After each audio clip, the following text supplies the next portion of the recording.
Welcome back. आज हम लोग फिर से वापस आ गए हैं अपने चैप्टर 1 को कंटिन्यू करने के लिए। चैप्टर 1 में हमने बहुत सारी चीज़ें सीख चुकी हैं, जैसे HCF LCM, product of two numbers होता है, फंडामेंटल थ्योरम ऑफ अरिथमेटिक को भी हमने काफ़ी हद तक डिस्कस किया है। अब आगे हम लोग को और क्या क्या मिलेगा एक एक करके। जैसे जैसे हम लोग और आगे बढ़ते जाएंगे, हम लोग को कुछ थ्योरेटिकल पार्ट में रीविजिटिंग इर्रेशनल नंबर्स नाम का एक टॉपिक मिलेगा, और उस टॉपिक में हम लोग क्या क्या चीज डिस्कस करेंगे उससे पहले हम लोग एक थ्योरम को और कुछ सिंपल लॉजिक्स को डेवलप करेंगे, ताकि वो थ्योरम से हम लोग कुछ जो मैथमेटिकल प्रूफ्स हैं उसको देख सकें। तो वो थ्योरम क्या है और उससे हम लोग किस चीज का प्रूफ करेंगे, आज उसके ऊपर हम लोग 3 बेस्ड क्वेश्चंस करेंगे, जो कि होगा that prove that something will be irrational. कुछ एक क्वांटिटी और एक नंबर डिफाइन किया जाएगा, जिसको आज हम लोग मैथमेटिकली बहुत ही अच्छे तरीके से without doing division and without basing some logic mathematically उसको प्रूव देंगे कि वो इर्रेशनल नंबर है। तो इस काम को करने के लिए हम लोग को पहले कुछ ना कुछ हम लोग को अपना लॉजिक्स डेवलप करना पड़ेगा। तो वो लॉजिक के लिए मैं एक सिंपल सा रूल बताता हूं आप लोग को। सपोज करिए कि हम लोग के पास एक नंबर है, लेट अ प्राइम नंबर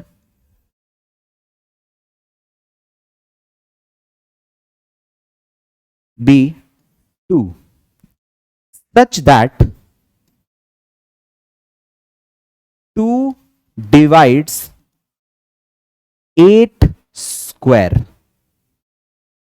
इसका मतलब क्या हुआ कि हम लोग अपने मन से एक प्राइम नंबर ले रहे हैं, एक ऐसा प्राइम नंबर जो कि पॉजिटिव है, इंटीजर है, और वो प्राइम है, मतलब उसको और कोई डिवाइड नहीं कर सकता, वो सिर्फ 2 और 1 से डिवाइड होगा। तो हम लोग अपने मन से क्या कर रहे हैं, एक नंबर ले रहे हैं और 8 का स्क्वायर चेक करते हैं। 8 का स्क्वायर होता है आप लोगों का 64। अब क्या करेंगे, हम लोग 64 को 2 से डिवाइड करके देखते हैं। तो 64 जब 2 से डिविजिबल है तो वो कितना आएगा कुल मिला के 32।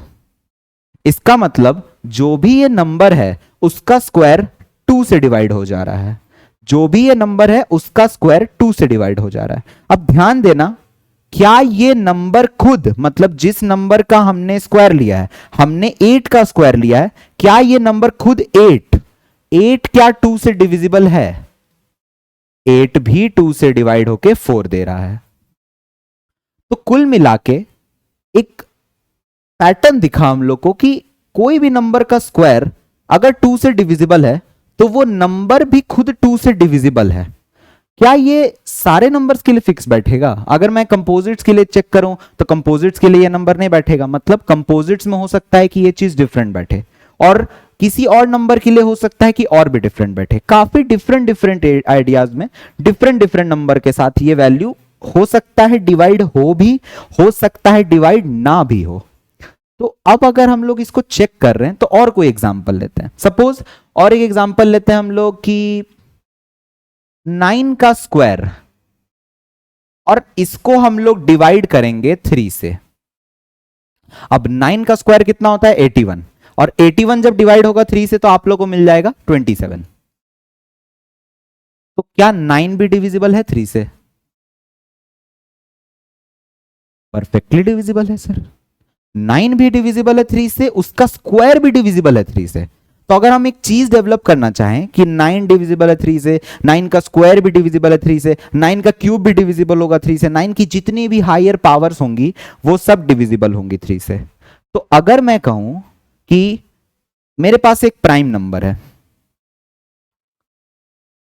Late P be a prime number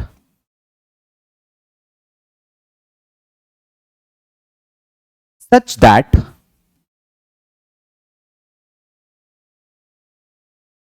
P divides a square, then P must divide A। अब ये स्टेटमेंट वही चीज है जो हम लोगों ने अभी एनालाइज किया है। ये एक थ्योरम है, जिस थ्योरम के बेसिस पे हम लोग आज इर्रेशनल को प्रूव करेंगे। इर्रेशनल कैसे होते हैं, वो थ्योरम का बेस ये बोलता है कि अगर P एक प्राइम नंबर है, ऐसा प्राइम नंबर है जबकि वो a स्क्वायर को डिवाइड देता है, तो वो पक्का a को भी डिवाइड दे रहा होगा। अगर मैं ये कहूं कि 3 का स्क्वायर p से डिविजिबल है तो इसका मतलब 3 भी p से डिविजिबल है। एक और एग्जांपल लेते हैं समझने के लिए। अगर a का स्क्वायर 2 से डिविजिबल है तो a भी 2 से डिविजिबल है। मतलब a का स्क्वायर अगर 2 से डिवाइड हो जाता है तो a भी 2 से डिवाइड हो जाएगा। इसी तरह से और कोई भी नंबर ले लो, अब यहां भी वेरिएबल ले लो, यहां भी वेरिएबल ले लो। अगर तुम ये कह रहे हो कि m का स्क्वायर n से डिविजिबल है, m कोई भी एक कंपोजिट नंबर हो सकता है या जो भी नंबर है वो n से डिवाइड हो जा रहा है, m का स्क्वायर n से डिवाइड हो जा रहा है, तो इसका मतलब m भी n से डिवाइड हो जा रहा होगा। लेकिन ये कब पॉसिबल है? जब n क्या हो? Prime number. याद रखना, जिन भी चीज को हम लोग देख रहे हैं नीचे डिनोमिनेटर्स में, वो सारे प्राइम नंबर हैं, ये सब प्राइम नंबर्स हैं। 2 2 m n, पीछे वाले एग्जाम्पल में हमने देखा था कि यहां पर हमने लिया था 2, फिर इस वाले नंबर के लिए हमने लिया था 3, तो 2 3, इस वाले स्लाइड में देखेंगे तो हम लोग को मिलेगा m n 2। ये सब क्या है? हम लोग खुद से जस्टिफाई कर रहे हैं कि ये अपने आप में एक प्राइम नंबर्स हैं। तो अगर हम किसी भी प्राइम नंबर को a स्क्वायर से डिवाइड दें और वो डिवाइड हो जाता है तो इसका मतलब होता है कि वो नंबर भी उसी प्राइम नंबर से डिवाइड हो सकता है। अब इस आइडियोलॉजी पे हम लोग बेस्ड कुछ प्रूफ्स देंगे, अभी हम लोग एक एक करके। First proof, prove that √2 is irrational. अब √2 को इर्रेशनल प्रूव करने के लिए हम लोग क्या करेंगे?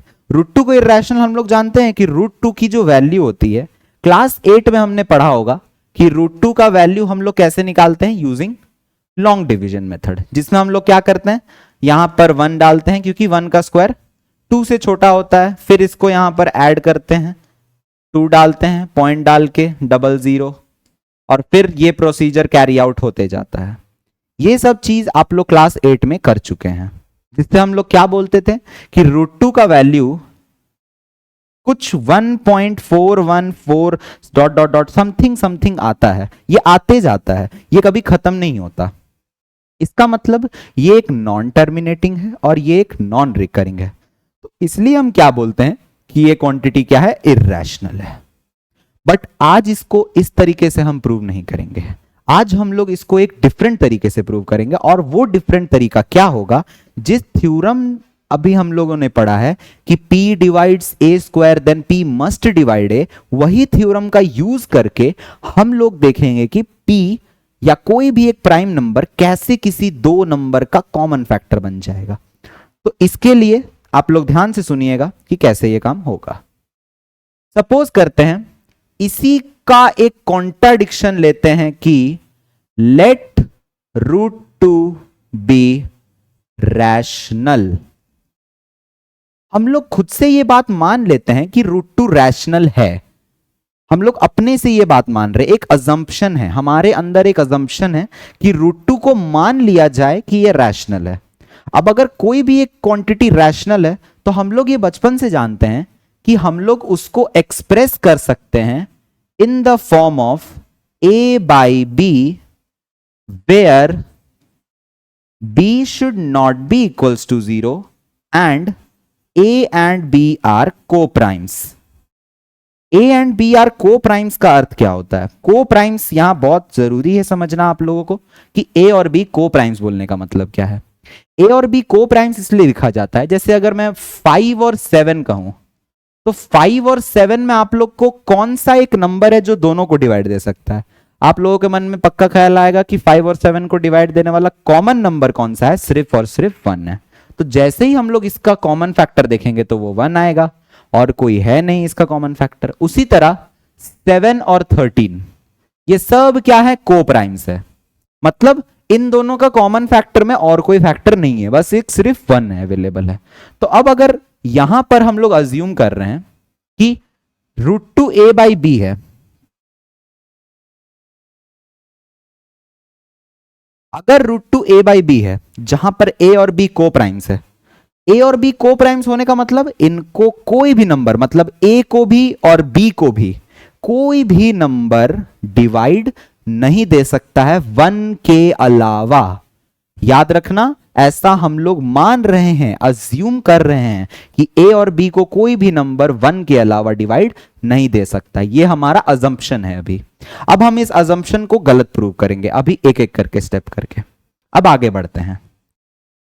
क्रॉस मल्टीप्लाई करते ही आप लोगों को √2b इज इक्वल टू ए मिलेगा। फिर नेक्स्ट स्टेप होता है स्क्वायरिंग बोथ साइड्स। और जैसे ही हम लोग स्क्वायरिंग बोथ साइड्स करेंगे, इसका स्क्वायर मतलब √2b का स्क्वायर होगा a का स्क्वायर के बराबर। √2b का स्क्वायर आ जाएगा 2b square is equal to आ जाएगा a स्क्वायर। अब अगर मैं 2 को नीचे ले जाऊं तो यहां पर कुछ ऐसा देखने को मिलेगा, b square equals to a square by 2। इस स्टेटमेंट का मतलब क्या है, इस मैथमेटिकल एक्सप्रेशन का मतलब क्या है, या इक्वेशन का मतलब क्या है कि a स्क्वायर डिवाइड होने पे 2 से कुछ b स्क्वायर दे रहा है। मतलब a स्क्वायर कुछ ना कुछ डिविजिबल है 2 से, a स्क्वायर डिविजिबल है 2 से। ये बात इस इक्वेशन में दिख रहा है हम लोग को। तो अगर यहां से मैं लिखना चाहूं तो एक लाइन लिख रहा हूं रेड कलर से, जो कि है a square is divisible by 2, so a must be divisible by 2। इसका मतलब अगर a स्क्वायर डिवाइड हो जा रहा है 2 से, क्योंकि ये एक प्राइम नंबर है, a स्क्वायर 2 से डिवाइड होके तो कुछ दे रहा है, तो a भी डिवाइड हो रहा होगा 2 से। अब a भी डिवाइड हो रहा होगा 2 से, इससे ये मतलब निकल जाता है। तो अब हम लोग क्या करते हैं, एक और चीज देखते हैं नेक्स्ट पेज पे। अब आगे, if a is divisible by 2, then on dividing a by 2 we get a new constant c। अब इस पूरे लाइन का मतलब क्या हुआ कि अगर एक 2 से डिवाइड हुआ होगा, सच में डिवाइड हुआ होगा, a कोई नंबर है, वो 2 से डिवाइड हुआ होगा, तो कुछ भी डिवीजन कैरी आउट हुआ होगा, कुछ ना कुछ रिमाइंडर c आया होगा। हमको नहीं पता वो रिमाइंडर क्या है और हमको नहीं पता वो नंबर भी क्या है, बट एक कुछ ना कुछ रिमाइंडर आया होगा आप लोग के पास। तो जब a 2 से डिवाइड हुआ तो c कुछ ना कुछ रिमाइंडर आया। अब यही चीज को हम लोग मैथ्स के टर्म्स में कैसे लिखेंगे कि a by 2 is equal to c। मतलब a 2 से डिवाइड होने पे एक c कांस्टेंट देगा आप लोग को। और जैसे ही ये कांस्टेंट आ गया, अब हम लोग फिर से क्रॉस मल्टीप्लीकेशन करेंगे और फिर से same step squaring both sides करेंगे। स्क्वायरिंग बोथ साइड्स करने पे हम लोग को a का स्क्वायर और यहां 2c का होल स्क्वायर मिल जाएगा। फिर यहां a square equals 4c square आ जाएगा। अब a square equals 4c square, यहां पर मेरे को कुछ सिंप्लीफिकेशन तो नहीं मिल रहा है, क्योंकि 4 भी यहां पर एक प्राइम नंबर तो एटलीस्ट नहीं है। 4 क्या है, कंपोजिट नंबर है। अब 4 को हटाने के लिए हम लोग ये a स्क्वायर, जो यहां पर a स्क्वायर है, उसको कहीं ना कहीं से इक्वेट करेंगे। ये वाले a स्क्वायर को इस स्लाइड के a स्क्वायर से मैच किया जाए। ये a स्क्वायर 2b स्क्वायर के बराबर है और ये a स्क्वायर 4c स्क्वायर के बराबर है। तो जब a स्क्वायर और 4c स्क्वायर के बराबर है और वो वाला a स्क्वायर 2b स्क्वायर के बराबर है, तो इस इक्वेशन की वैल्यू को अगर मैं 1 मान लूं और इस इक्वेशन की वैल्यू को अगर हम 2 मान लें, तो लिख दिया जाए put 1 in 2।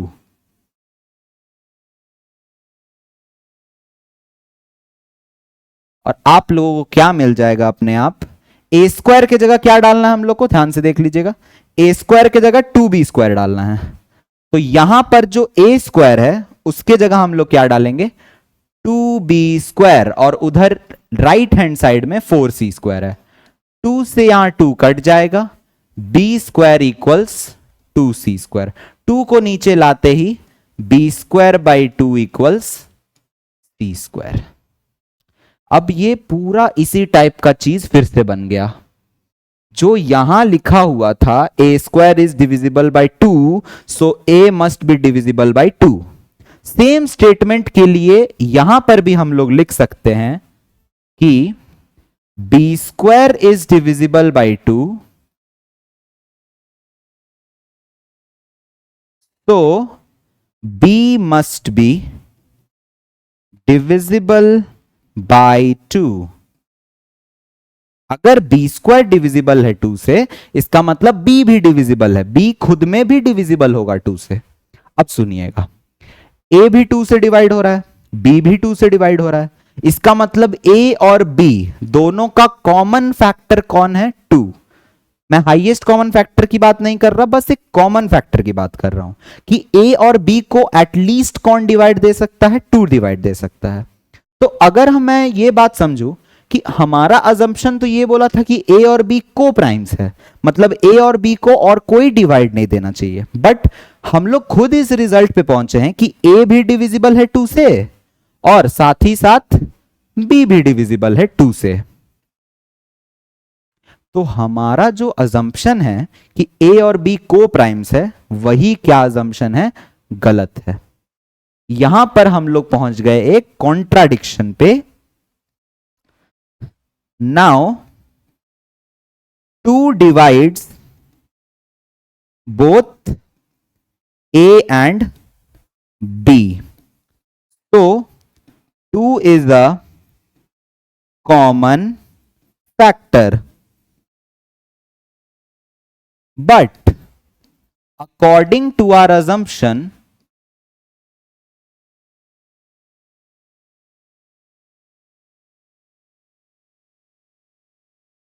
A and B should be co-primes. Hence, our assumption is wrong.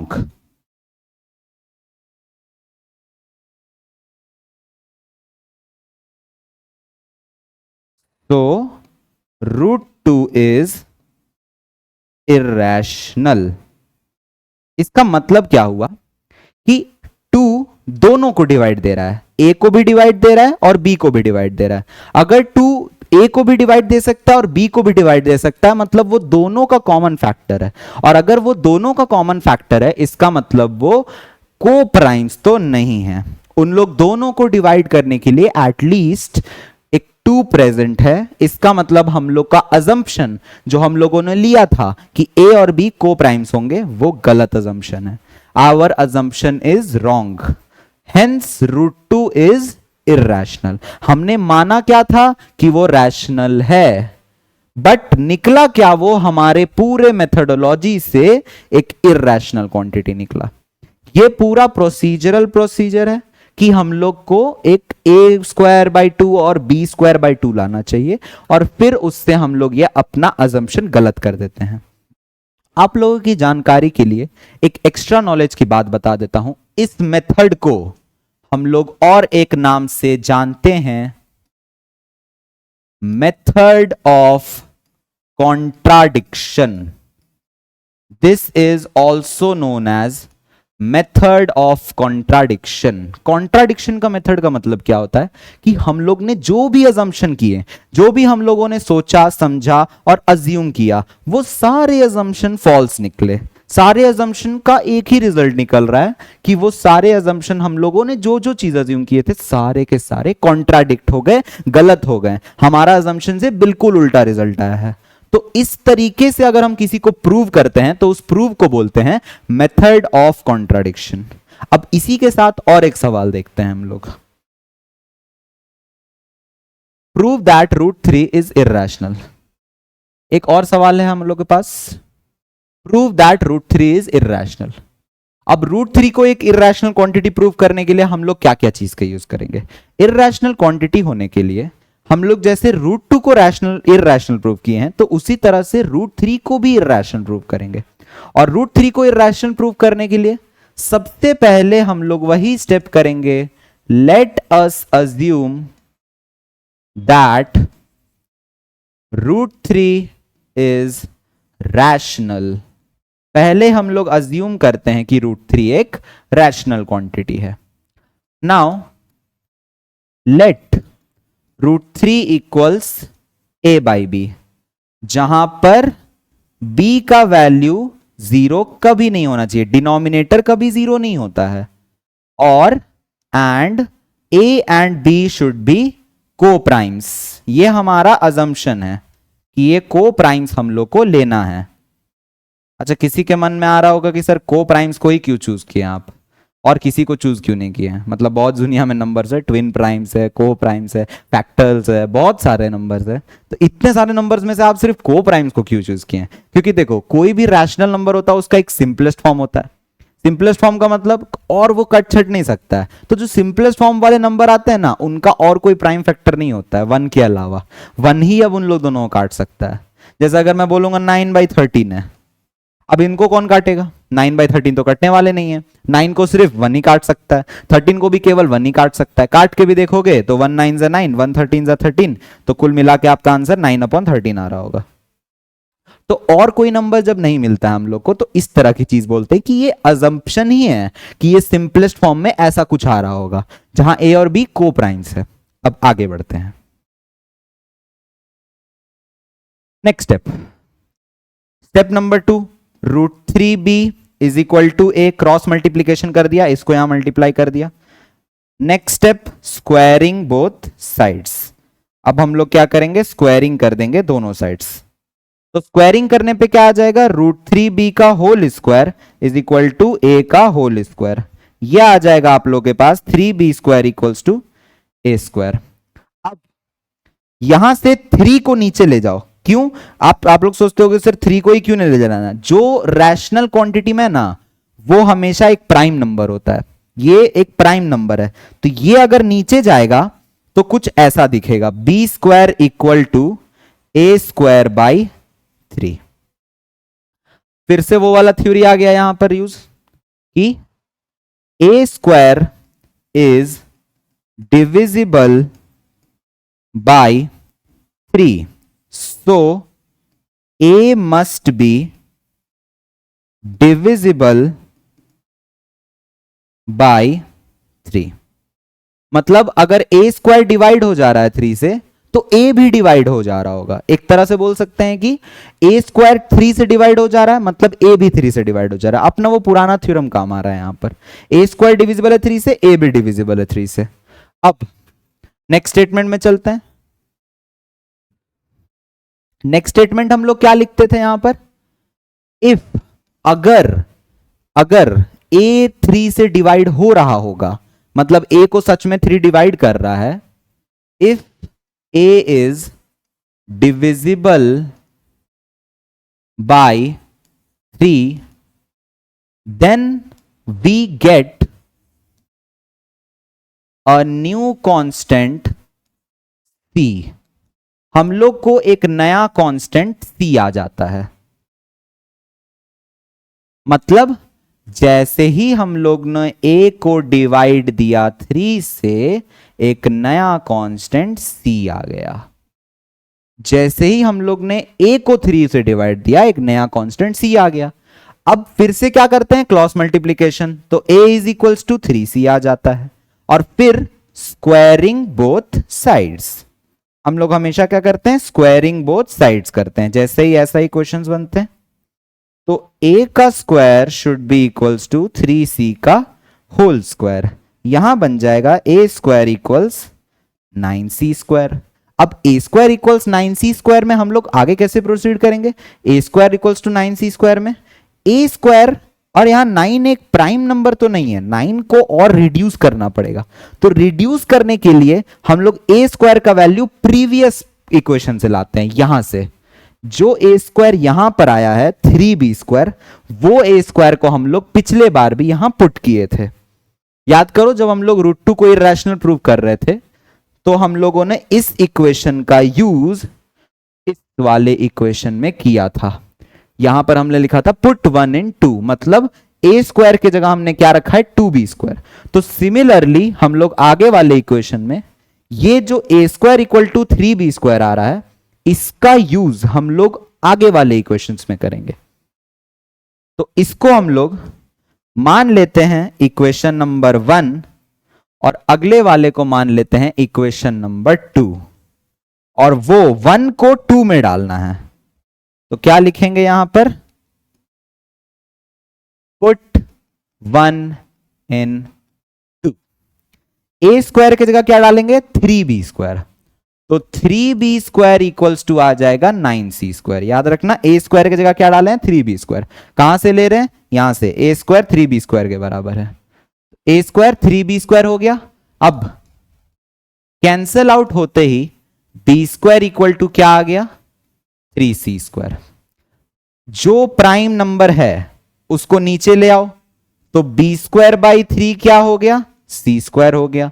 और जैसे ही बी स्क्वायर बाई 3 आ गया तो हम लोग का वो स्टेटमेंट दोबारा काम आएगा, b square is divisible by 3, so b must be divisible by 3।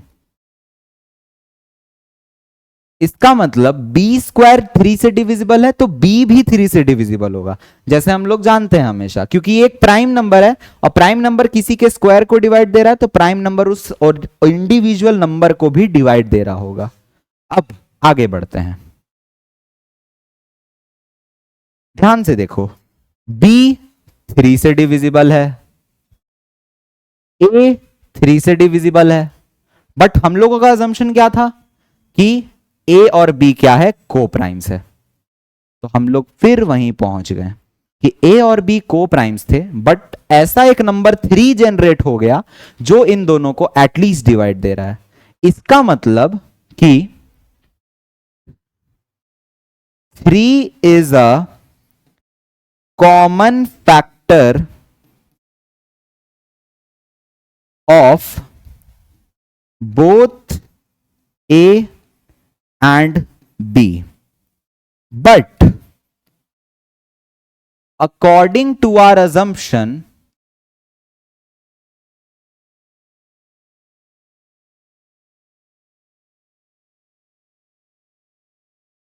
A and B should be को प्राइम्स। हम लोग का अजम्पशन क्या कहता है कि ए और बी को को प्राइम्स होना चाहिए, मतलब ए और बी को को प्राइम्स होना चाहिए था और कोई फैक्टर डिवाइड नहीं देना चाहिए था। बट ए और बी अपने आप किससे डिवाइड होने लगे, ए और बी अपने आप 3 से डिवाइड होने लगे। और जब वो लोग 3 से डिवाइड होने लगे, इसका मतलब हमारा अजम्पशन गलत है। हम लोगों ने जो भी चीज अज्यूम किया था वो अजम्पशन गलत है। Hence our assumption is wrong. तो √3 हम लोगों ने अज्यूम किया था कि वो रैशनल है, बट अब √3 क्या है, एक इरैशनल है। इस तरीके से हम प्रूव कर सकते हैं कि कोई भी क्वांटिटी इरैशनल। तो अब मुझे लगता है कि आप लोगों को चीजें काफी सिचुएशनल लग रही होंगी। क्या करना है, कोई भी चीज को अगर इरैशनल प्रूव करना है तो उसको सबसे पहले a बाई बी को प्राइम्स में मान लेंगे, फिर उसको क्रॉस मल्टीप्लाई करके स्क्वायर कर देंगे। स्क्वायर करते ही एक प्राइम नंबर जनरेट होगा और वो प्राइम नंबर को किसी भी एक स्क्वायर के नीचे ले आएंगे। जैसे यहां प्राइम नंबर 3 आया था तो 3 को नीचे ले आए और फिर ये स्टेटमेंट लिख दिए कि a स्क्वायर डिविजिबल है 3 से, तो a भी डिविजिबल होगा 3 से। अगला स्टेप क्या कहता है कि अगर a डिविजिबल है 3 से, मतलब जो क्वांटिटी आएगा लिखने पे स्टेटमेंट वो डिविजिबल है 3 से, तो एक नया कांस्टेंट आता है c। हमेशा हर बार यही किए हैं, √2 में भी यही किए हैं और √3 में भी यही किए हैं। एक नया कांस्टेंट हमेशा c बैठता है, और जैसे ही ये c बैठ जाता है उसके बाद हम लोग फिर से क्या करते हैं, स्क्वायरिंग बोथ साइड्स करते हैं। और लास्ट में एक बार जब यहां प्राइम ना आ पाए तो हम लोग क्या करते हैं, इस चीज की वैल्यू पिछले इक्वेशन से, जो कि 3b square equals to a square वाले इक्वेशन था, वहां से सब्स्टिट्यूट करके एक और स्टेटमेंट बनाते हैं b स्क्वायर में कि b square is divisible by 3, so b must be divisible by 3। और जैसे ये स्टेटमेंट को हम लोग यूज करते हैं तो एट लास्ट आखिरी में कहां पहुंच जाते हैं कि एक कॉमन फैक्टर अराइज हो जाता है, ए और बी दोनों का एक कॉमन फैक्टर अराइज हो जाता है, जो कि हमारा अजम्पशन क्या कर देता है, गलत कर देता है। मतलब ए और बी को क्या होना चाहिए था, को प्राइम्स होना चाहिए था, बट ए और बी अपने आप क्या निकले, एक कॉमन फैक्टर से डिवाइड हो जा रहे हैं, जो कॉमन फैक्टर 3 है। अगर √3 को इरेशनल प्रूव करना है हम लोग को, तो वहां पर हम लोग को 3 एक कॉमन फैक्टर मिल रहा है। अगर हम लोगों ने √2 को इरेशनल प्रूव किया है, तो हम लोगों को 2 एक कॉमन फैक्टर मिला है, यहां 2 लिखा हुआ है, 2 divides both a and b, तो 2 एक कॉमन फैक्टर कहलाया। तो जिस भी चीज को हम लोग इरेशनल प्रूव कर रहे हैं, उस चीज का हम लोग को एक प्रोसीजरल पार्ट मिल रहा है। अब आगे बढ़ते हैं, प्रैक्टिस के लिए और एक क्वेश्चन देख लेते हैं। Prove that √5 is irrational. √5 को इरेशनल प्रूव कैसे करेंगे, सेम प्रोसीजर, सेम कहानी, बस थोड़ा सा स्पीड करते हैं इस बार हम लोग। First, let √5 be rational where √5 is equals to a by b, जहां पर b 0 नहीं होना चाहिए and a and b are coprimes. हम लोगों ने अज्यूम किया है कि ये दोनों को प्राइम्स है। Next step, cross multiply. Next step, squaring both sides. Square करते ही आप लोग को 5b² इक्वल्स टू a² आ जाएगा। मतलब √5 का स्क्वायर 5, b का b², a का a²। अब कौन सा प्राइम नंबर है यहां पर, 5 प्राइम नंबर है, तो 5 नीचे आएगा तो क्या बनेगा, b² equals to a² by 5। अब यहां स्टेटमेंट क्या लिखते हैं हम लोग, स्टेटमेंट होता है if a² is divisible by 5 then a must be divisible by 5। अगर a² डिविजिबल है 5 से, तो a भी डिविजिबल होगा 5 से। मतलब सेम स्टेटमेंट है ये, a² 5 से डिवाइड हो जा रहा है, a भी 5 से डिवाइड हो जा रहा है। और अगर a 5 से डिवाइड हो जा रहा है, तो इसका क्या मतलब बनता है कि a 5 से डिवाइड होने पे ऑन डिवाइडिंग a बाई 5, जैसे ही हम लोग a को डिवाइड करेंगे 5 से, we get a new constant c। हम लोगों को एक नया कांस्टेंट मिलता है c। मतलब a डिवाइड होगा 5 से, तो एक नया कांस्टेंट देगा c, कुछ ना कुछ वैल्यू होगा c का। हम लोगों को यह बात नहीं पता है। फिर क्या करते हैं, इसको क्रॉस मल्टीप्लाई, और फिर क्या करते हैं, स्क्वायरिंग बोथ साइड्स।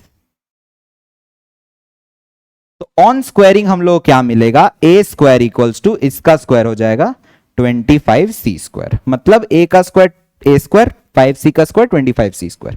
अब क्या करेंगे, ये प्राइम नंबर तो नहीं है, बट a² का यहां जो वैल्यू है वो कहां से सिलेक्ट होता है, इसको एक बॉक्स बनाते हैं, और एक बॉक्स जो पिछले पार्ट में हम लोग का बना है कि a² 5b² है, इसको यूज करते हैं।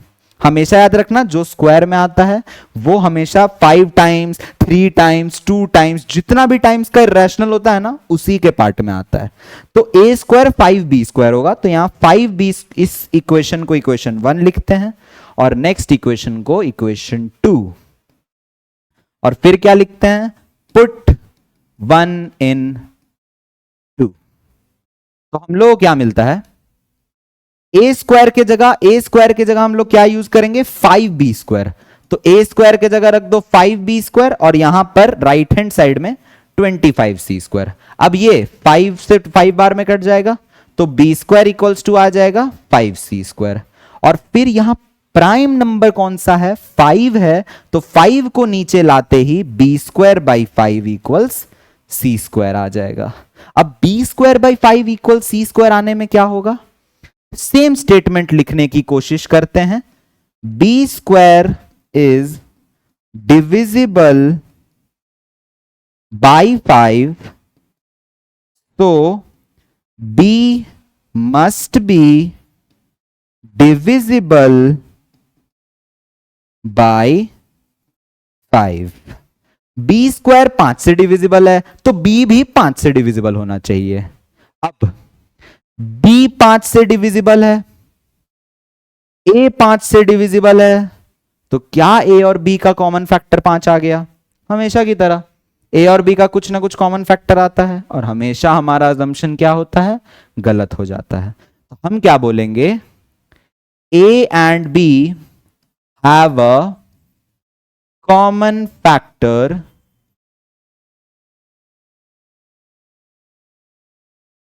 5, so our assumption is wrong। या इसको किसी किसी बुक्स में क्या लिखा जाता है? It is a contradiction. हम लोग का जो भी आइडिया था उस आइडिया पे एक विपरीत आइडिया आ गया। जो भी हम लोग ने अज्यूम किया था कि ये ए और बी क्या होंगे? को प्राइम्स होंगे, उसके ऊपर एक विपरीत आइडिया आ गया। तो आवर अजम्पशन इज रॉन्ग या इट इज अ कॉन्ट्राडिक्शन लिखना भी सही है। हेंस √5 क्या है? इर्रेशनल। √5 भी एक इर्रेशनल क्वांटिटी है। अब आगे बढ़ते हैं। ए एंड बी क्या है? कॉमन फैक्टर है। 5 अब लगा, अजम्पशन गलत है। कॉन्ट्राडिक्शन आने पे √5 को इर्रेशनल प्रूव कर दिया गया। अब नेक्स्ट में हम लोग क्या देखेंगे? और एक क्वेश्चन हम लोग देख लेते हैं जो किसी किसी का डाउट रहता है कि सर ये क्वेश्चन को कैसे करेंगे, तो उसके लिए एक स्पेशल सा काम करते हैं। Prove √3 + 2 is irrational. मान लेते हैं ये क्वेश्चन आ गया कि प्रूव करो कि √3 + 2 एक इर्रेशनल क्वांटिटी है। अब ये अगर इरेशनल क्वांटिटी है मान लेते हैं, तो अब ये तुम लोग क्या बोलोगे कि सर देखिए ये इरेशनल क्वांटिटी है, ये रैशनल क्वांटिटी है, तो रैशनल प्लस इरेशनल क्या होता है? एक इरेशनल क्वांटिटी देता है।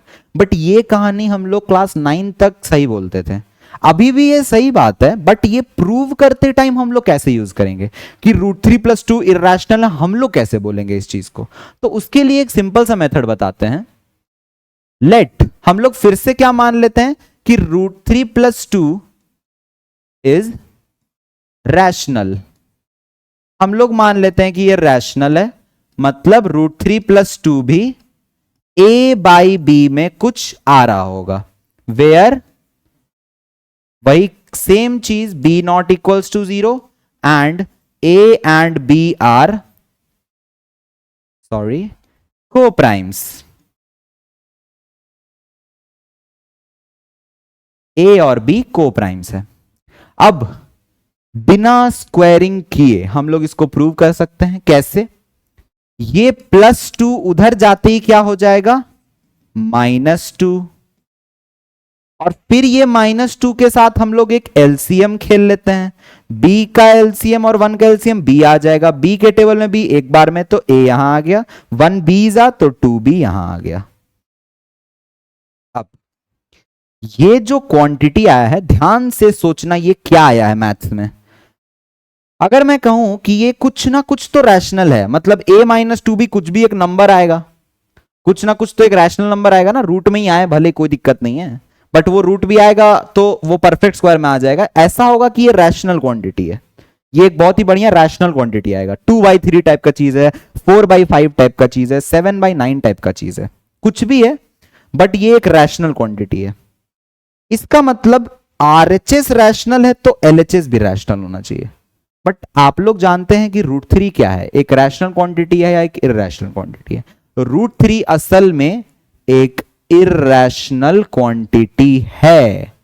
√3 अपने आप में एक इररेशनल क्वांटिटी है, और √3 अगर एक इररेशनल क्वांटिटी है तो हम लोग क्या बोलेंगे कि क्या एक इररेशनल और क्या ये पूरा जो एक रैशनल है वो दोनों कभी भी इक्वल हो सकते हैं? नहीं हो सकते हैं। इररेशनल और रैशनल कभी आपस में बराबर नहीं हो सकते हैं। तो इसके लिए हम लोग क्या बोलेंगे कि a - 2b/b is a rational quantity या एक्सप्रेशन बट √3 इज इर्रेशनल। अगर आप लोग से यह पूछा जाएगा कि √3 इर्रेशनल कैसे है, तो सेम प्रोसीजर करना है जैसे हम लोगों ने प्रोसीजर किया था। सेम प्रोसीजर में हम लोग को √3 को इर्रेशनल प्रूव कर देना है। बट अभी के लिए अगर हम इस चीज में सिर्फ फोकस कर रहे हैं कि √3 + 2 को कैसे इर्रेशनल प्रूव करना है, तो हम लोग ये आइडिया का पहले से यूज कर रहे हैं, प्री रिक्विजिट, मतलब पहले से यूज कर रहे हैं एक आइडिया कि √3 हम लोग के पास रैशनल था।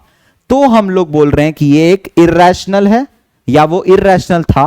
√3 एक इर्रेशनल है, लेकिन a-2b भी रैशनल है। तो √3 + 2 मस्ट बी इर्रेशनल। ये अपने आप एक इर्रेशनल बन जाएगा, क्योंकि फिर से हमारा अजम्पशन गलत हुआ। फिर से हम लोगों ने अज्यूम किया कि ये a/b होगा, जो कि ये रैशनल नंबर है, को प्राइम्स ही हो चलेगा, रैशनल है। बट ये रैशनल होने के साथ साथ ये जो क्वांटिटी है वो रैशनल है। अब ये खुद में एक इर्रेशनल क्वांटिटी है। अब क्या एक रैशनल और क्या एक इर्रेशनल कभी भी इक्वल हो सकते हैं? नहीं हो सकते हैं। इसका क्या मतलब होता है कि ये जो हमारा अजम्पशन था यही गलत निकला। √3 + 2 भी क्या है? एक इर्रेशनल क्वांटिटी है। तो इस तरह से हम लोग कोई भी चीज को इर्रेशनल क्वांटिटी में प्रूव कर सकते हैं हम लोग मैक्सिमम टाइम्स। अगर और एक क्वेश्चन देखना है तो वो कुछ इस प्रकार दिखेगा। Prove 1/√3 is equals two is irrational. इसको प्रूव करो कि ये इर्रेशनल है। अब ये इर्रेशनल कैसे प्रूव होगा? वही same procedure, let 1/√3 is equals to a/b, जहां पर क्या बोलेंगे हम लोग? b0 इक्वल्स टू 0 है and a and b are coprimes है। a और b को प्राइम्स है यहां पर। अब क्रॉस मल्टीप्लाई करते ही b is equals to √3a आ जाएगा। सेम प्रोसीजर कर रहे हैं जो हम लोग √3 को प्रूव करने के लिए कर रहे थे, वो सेम प्रोसीजर 1/√3 के लिए लग रहा है। स्क्वायरिंग बोथ साइड्स, तो क्या मिलेगा? स्क्वायरिंग करने पे b² is equals to 3a²। 3 को नीचे खींचोगे तो क्या मिलेगा? b²/3 is equals to a²। फिर क्या बोलेंगे हम लोग कि b² इज डिविजिबल बाई 3, तो b must be divisible by 3। अब जब b 3 से डिवाइड हो रहा होगा, अगर b 3 से डिवाइड हो रहा है तो एक नया कांस्टेंट आएगा c। ये हम लोग का प्री रिक्विजिट ऑलरेडी पता है हम लोगों की, b 3 से डिवाइड होगा तो एक नया कांस्टेंट आएगा c। फिर b is equal to 3c हो जाएगा, और फिर से हम लोग उसको स्क्वायर करेंगे तो b² इक्वल्स 9c² आ जाएगा। और फिर क्या करेंगे? ये b² का वैल्यू पीछे से 3a² को पुट करेंगे। तो उसके लिए इसको मान लेते हैं इक्वेशन 1 और नेक्स्ट वाले को मान लेते हैं इक्वेशन 2। और फिर क्या लिखेंगे? पुट 1 in 2, मतलब b² की जगह क्या यूज करेंगे हम लोग? 3a²। 3a² equals 9c²। 3 से 9 कैंसिल हो गया, a² इक्वल्स 3c²। 3 को नीचे लाते ही a²/3 इक्वल्स c²। स्टेटमेंट क्या बैठेगा? a² इज डिविजिबल बाई 3, तो a must be divisible by 3। जब a भी डिविजिबल है 3 से और b भी डिविजिबल है 3 से, इसका मतलब a और b क्या है? कॉमन फैक्टर्स में 3 है उनके। तो इसका मतलब हमारा अजम्पशन गलत हो गया। a and b have a common factor 3। इनका एक कॉमन फैक्टर है 3। Hence, our assumption is wrong। हम लोग का assumption जो है वो गलत है। तो 1/√3 इज इर्रेशनल। ये भी क्या है, एक इर्रेशनल क्वांटिटी है। तो इस तरह से हम 2-3 क्वेश्चंस को बहुत सारे अच्छे तरीके से कर सकते हैं। √3 + 2, √3 2, √5, बहुत सारे अच्छे अच्छे क्वेश्चंस हैं। जितने भी सारे क्वेश्चंस हैं इर्रेशनल प्रूफ वाले, हम लोग इसी टेक्निक से कर सकते हैं कि एक रैशनल क्वांटिटी एक इर्रेशनल क्वांटिटी के इक्वल नहीं हो सकता। कोई भी एक प्राइम नंबर अगर a² को डिवाइड दे सकता है तो वो a को भी डिवाइड देगा। यही सब लॉजिक्स को यूज करके हम लोग अपने प्रूफ्स को कंप्लीट करते हैं। इसी सेशन के साथ हम लोग का थ्योरी पार्ट जो भी होता है रियल नंबर्स का वो कंप्लीट हो जाता है। अब जो भी सेशन कंडक्ट होगा उसमें हम लोग कुछ क्वेश्चंस करेंगे जिसमें सम और इंपॉर्टेंट थ्योरी जो कि add up mixed up theory होता है वो सारी चीजों को डिस्कस करेंगे। और वो मिक्स्ड अप थ्योरीज में हम लोग वर्ड प्रॉब्लम्स को लेंगे और वर्ड प्रॉब्लम्स को लेने के साथ साथ हम लोग और HCF LCM को प्रैक्टिस करेंगे। चेक वेदर वाले क्वेश्चंस जो होते हैं 6 to the power n, 4 to the power n, 12 to the power n, ये सब NCERT में आप लोग को दिखा होगा। ये सारे क्वेश्चंस का डिटेल डिस्कशन प्रैक्टिस सेशन में होगा। बने रहिएगा हमारे साथ ताकि इस पूरे चैप्टर को हम लोग टिल दी मास्टर्स कंप्लीट कर सकें। और जितने आप क्वेश्चंस प्रैक्टिस करिएगा मैथ्स में उतना आपका मैथ्स और एनहांस होते जाएगा और ऊपर जाते जाएगा। तो मैथ्स के लिए आप लोग को प्रैक्टिस बहुत ज्यादा करना पड़ेगा। थ्योरी पार्ट काफी कम होता है। प्रैक्टिस बनाए रखिए और बढ़ते रहिए। आज का सेशन के लिए इतना ही। अब हम लोग मिलते हैं अगले प्रैक्टिस सेशन में।